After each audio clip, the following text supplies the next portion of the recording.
我今天带大家来还愿的场景。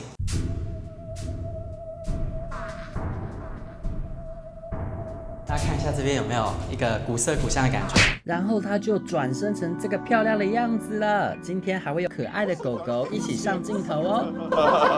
胖达，你疯了吗？我是肤浅又喜欢被赞美的丹丹，最喜欢带大家开箱新房子。这边是二手屋，来看一下这间二手屋会做成什么样子。哎。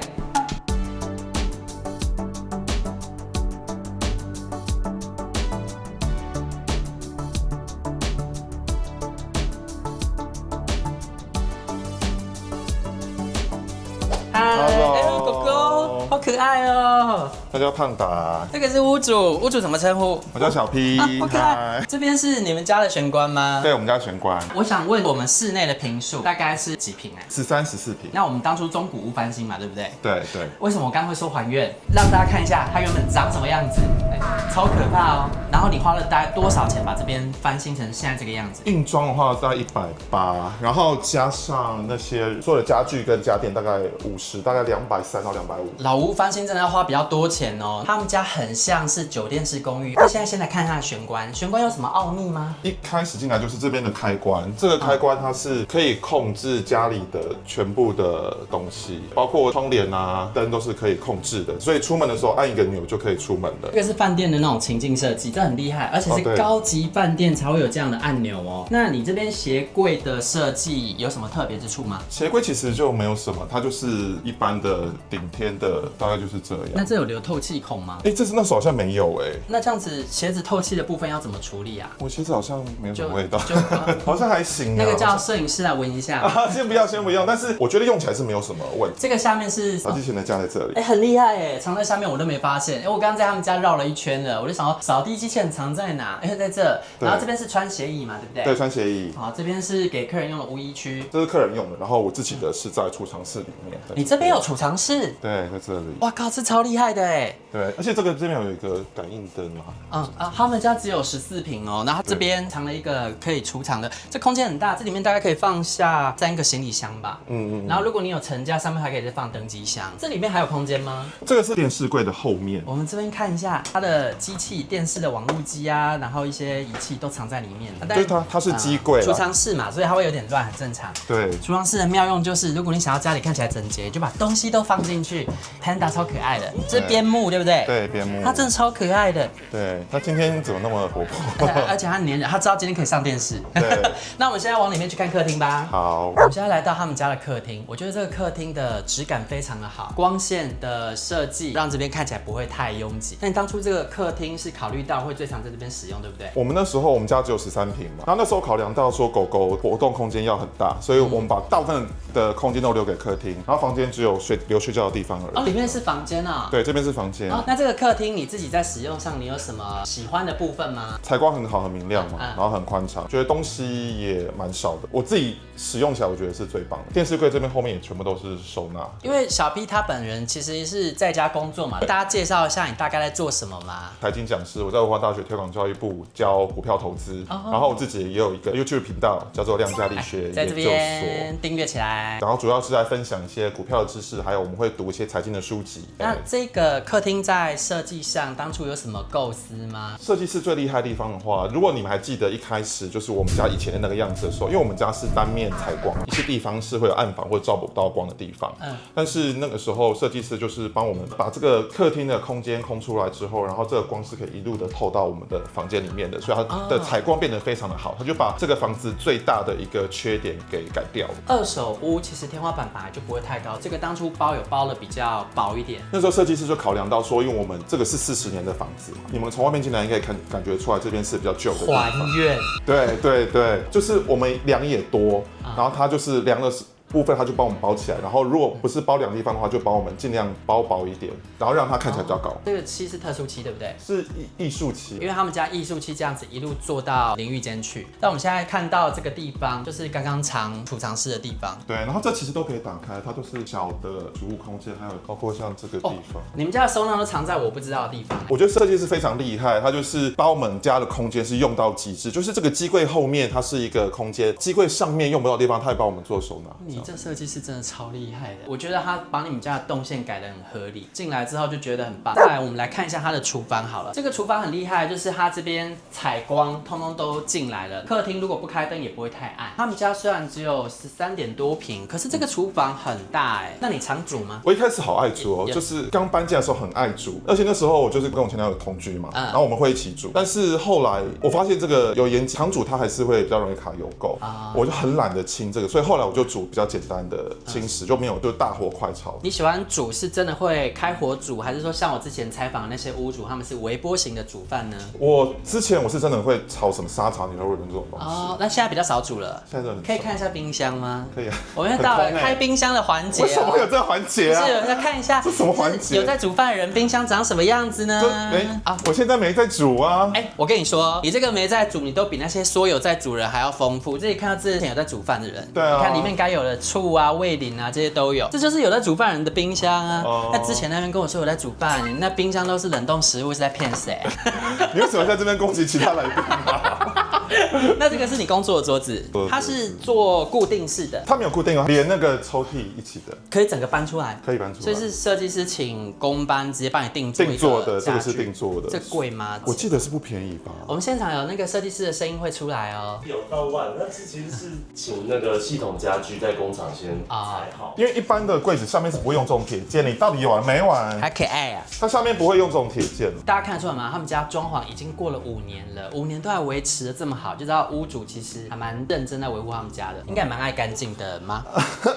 是啊，还是因为今天要来拍摄，已经请清洁公司处理过了。我觉得今天是比较不一样，我觉得厨房它有个地方可以讲，就是这个。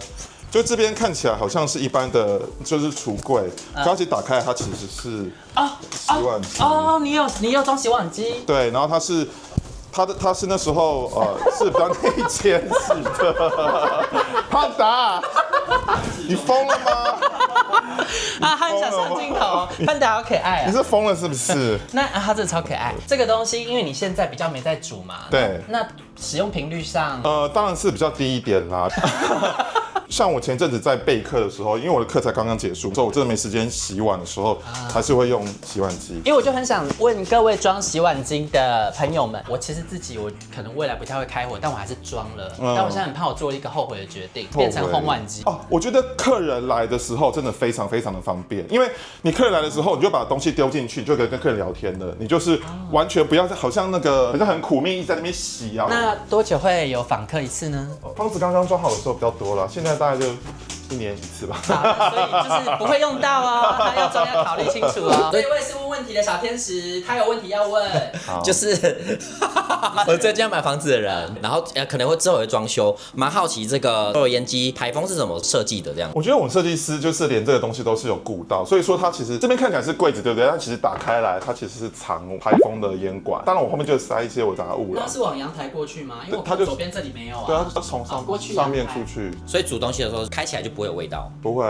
其实我觉得你如果煮那种大油烟的话，还是会有。那这抽油烟机它吸的厉害吗？还不错啊。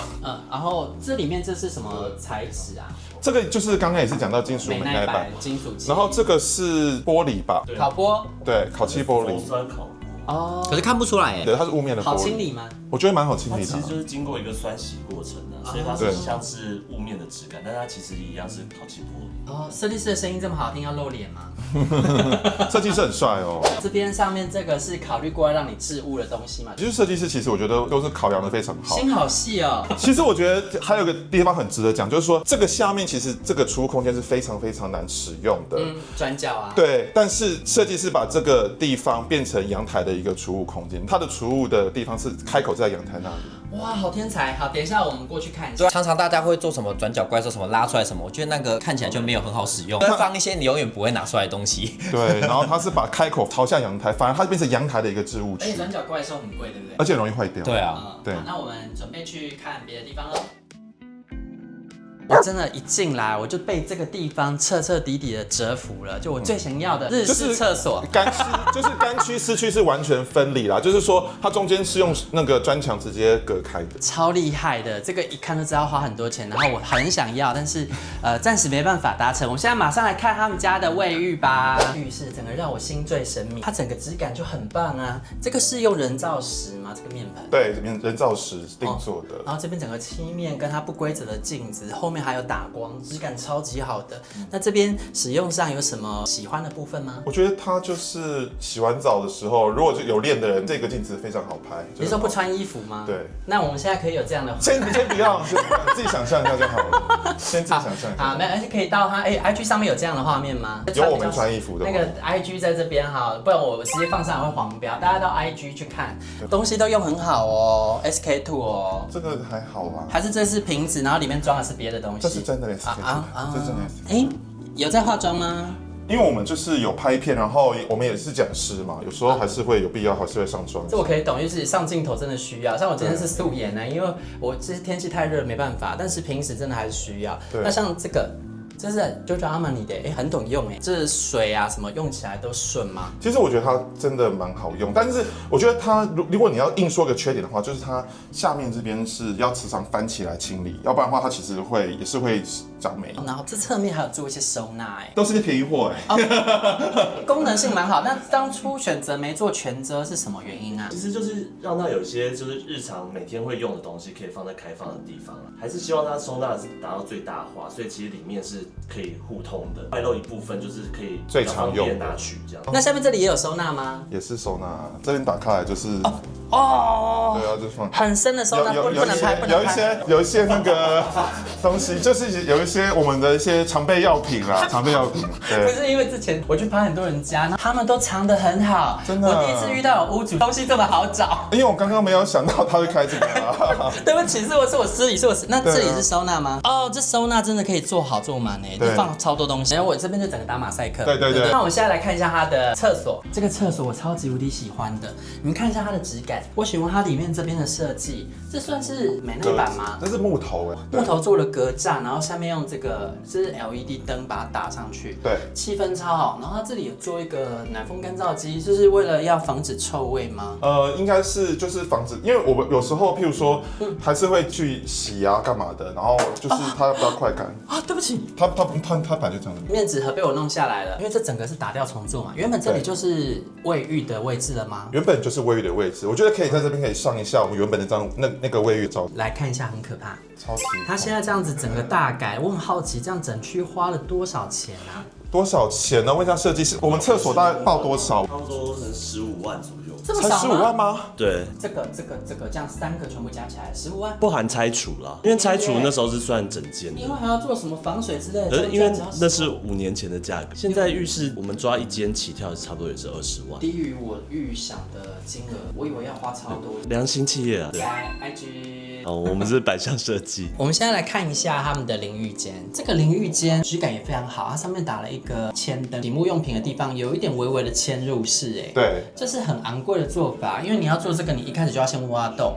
是你这边整个打掉重做才能这样子。对，而且我记得光是这个嵌入式的，我记得那时候设计师的报价，我觉得就好几万，但是我那个时候其实是跟设计师说，如果是好几万就不用，可是他后来还是帮我做了。他说，哎，那不然签一半露在外面，没有整个进去。我不知道他们最后用什么工法，反正他们最后还是把这个东西做出来，然后他们也没有再跟我多收钱。质感很好哎，那你这边在洗澡水压上都还行吗？因为我们是住11楼，我们是12楼的大楼嘛，所以说一开始水压的确也是偏小，然后后来也是装了加压马达之后，我觉得就解决了水压的问题。那我看到你那边排水，它这个是一字排，好用吗？其实是蛮好用，但是如果说它，比如说它塞住的时候，那你就是要把它拿起来，然后把那个头发清掉之后，然后再把它盖回去，就这件事情比较麻烦了，但它就是比较漂亮。因为我自己觉得这东西它的优点是美观，但它缺点是因为它其实实际上挖开里面还是只有一个洞在排，很有可能旁边左右那边因为没有太倾斜的关系，就会有东西卡在上面，很容易掉毛或是掉头发的人。像如果宠物你都是在这里洗吗？宠物是出去给人家洗。好，那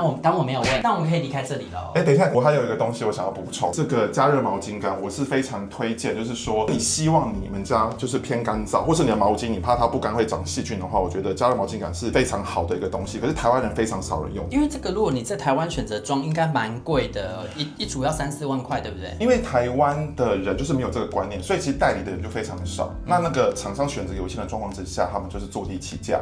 可是加热毛巾杆在中国那种比较冷的地方，他们是非常常用的。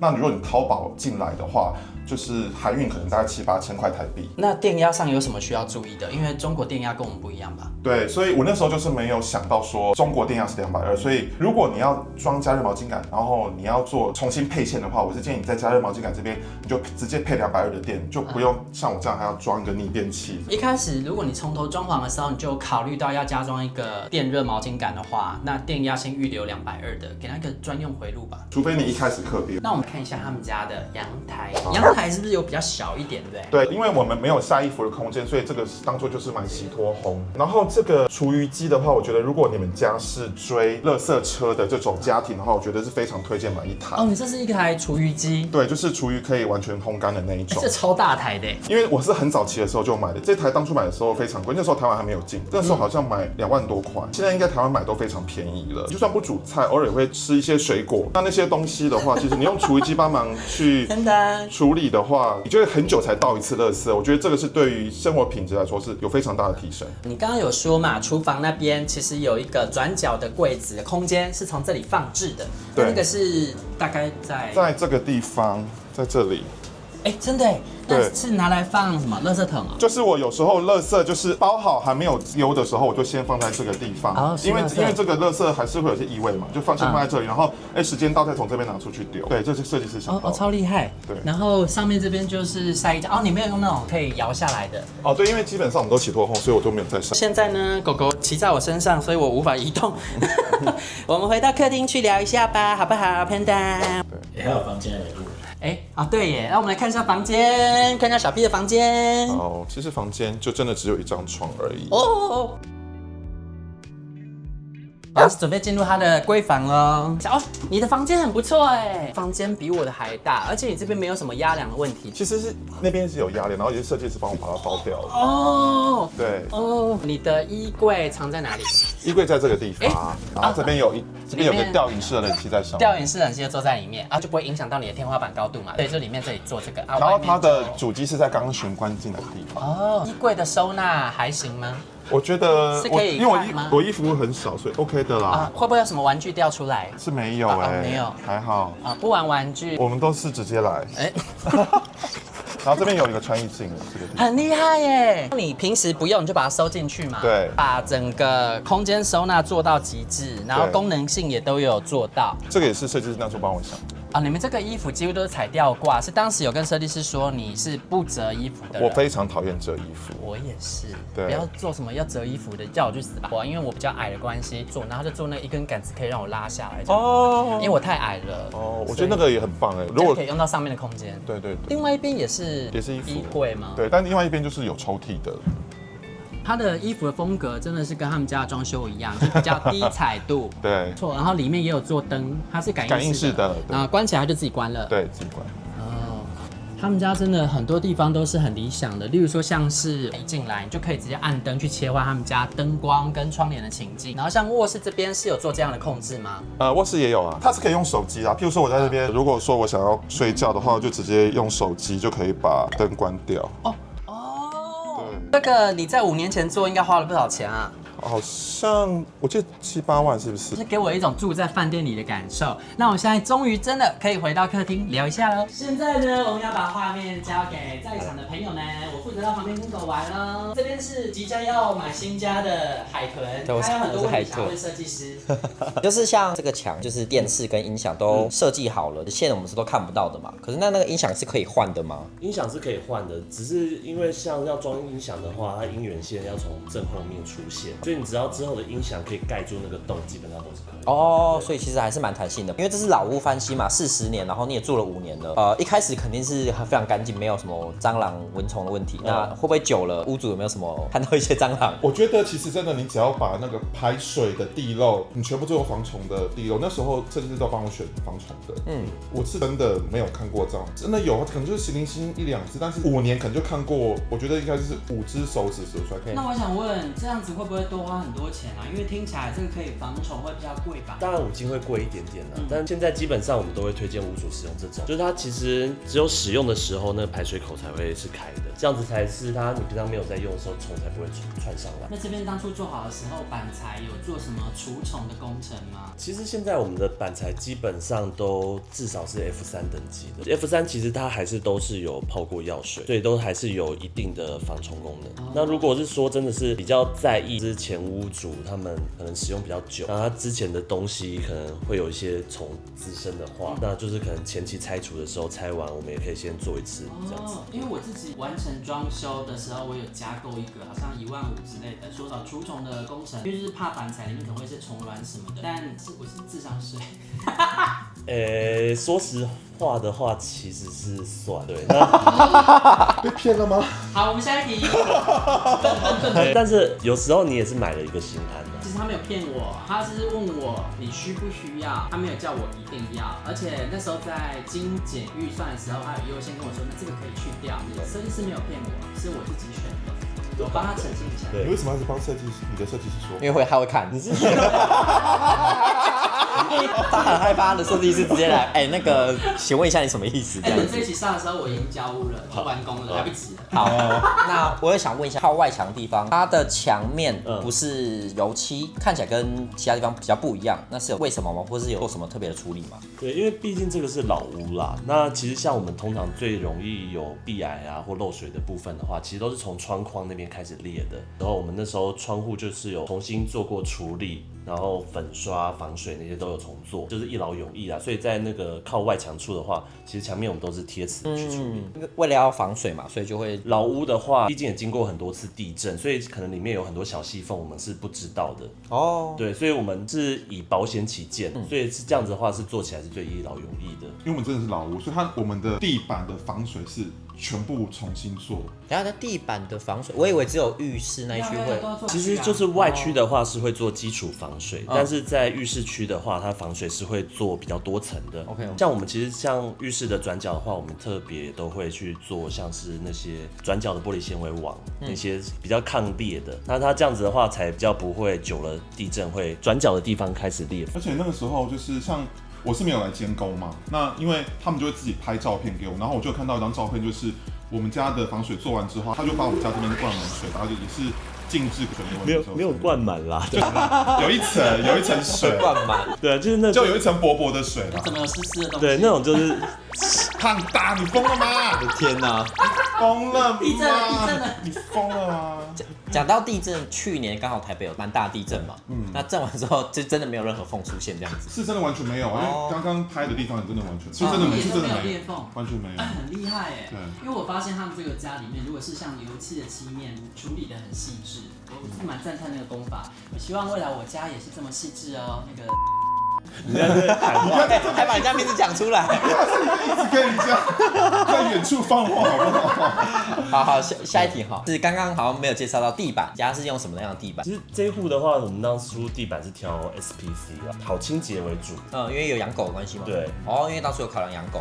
对，但其实 SPC 对宠物还是有一个要考量的点，就是毕竟它是塑胶面，其实宠物在走的时候多少还是会有一点滑的部分。其实都会滑，就算是那个超耐磨也是会滑，瓷砖也会滑，对啊，很难选到不滑的地板去给宠物走。要养狗的话，还是得铺一些垫子。好像他们家就铺了一个几乎满的地毯在客厅。这个是在淘宝定做的哦，因为这个很大很大，台湾买不到这么大。那这样子定做，然后再运来，大概花了多少钱？加上其实大概我记得2-3千块吧，也没有很贵。2-3千块？对啊。这么便宜哦。对。那是可以机洗。我就是直接丢掉啊。因为2-3千块没什么好洗。那我最后，因为你看，就是2-3千块的东西就是丢掉嘛，对不对？那我想要问一下我们的屋主小 P， 那你这边有房贷吗？还完没有啊？目前没有。没有房贷。对。可以跟我们分享一下你平时是怎么投资的吗？当然，就是我有开那个股票投资的课程嘛，在文化大学推广教育部，然后也可以来我的 YouTube 频道，我也会跟大家分享我平常投资的一些心法。然后我们频道也有频道的会员，加入频道会员的话是自己可以问股票的。可以透露年纪吗？ 42岁。然后没有房贷就买下整个房子，所以你装潢也是就全款就付掉了。对，对，哇，聊不下去。不是12岁哦，是5年前哦。对，我开箱那么多房子，然后我第一次遇房贷没有，然后你当初就直接全款买，因为当初还是有贷房贷啊。 5年内把它还掉了。对，有赚钱就还掉了。那它的装修就花了180，然后家具家电花了50，这样230，然后它都没有任何的需要还的款项，我觉得蛮厉害的，所以可以跟他学习一下投资理财的方式。那喜欢这支影片的话，帮我们订阅、按赞、加分享，下次影片继续跟着丹丹出去玩，吃喝玩乐不打烊，拜拜。喜欢喜欢不喜欢滚开。不要放哦，不要放哦，不要放这个哦。